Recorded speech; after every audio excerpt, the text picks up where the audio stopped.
யாரெல்லாம் வாயால பிழைக்கக்கூடிய தொழில் செய்து கொண்டிருக்கிறீரோ, யாரெல்லாம் ரியல் எஸ்டேட் பண்ணிட்டு இருக்கீங்களோ, யாரெல்லாம் கமிஷன் ஏஜென்ட்ஸ் பேஸ்ல பண்ணிட்டு இருக்கீங்களோ, யாரெல்லாம் பேங்கிங் செக்டார்ல இருக்கீங்களோ, யாரெல்லாம் வந்து அரசாங்க உத்தியோகம் பாக்குறீங்க, அத்தனை பேருக்கும் சூப்பரான டைம் பீரியட்.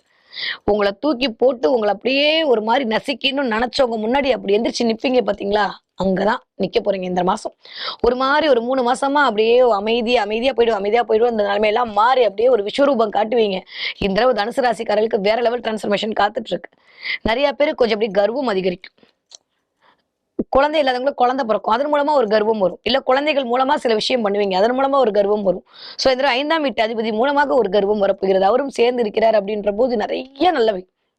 5ஆம் வீட்டு அதிபதி அப்படியே ஸ்ட்ராங்கா இருக்காரு சாமி, வேற என்ன வேணும்? பெயர், புகழ், அந்தஸ்து, கீர்த்தி, செல்வாக்கு, சொல்வாக்கு, இந்த தூக்கி கொடுத்துக்கிட்டே இருக்க போறோம். நிறைய மதிப்பு மரியாதை வரப்போகுது. மாபெரும் சபையில் நீ நடந்தால் உனக்கு மாலைகள் இட வேணும், மாலைகள் கொண்டு வந்து கொட்ட போறாங்க.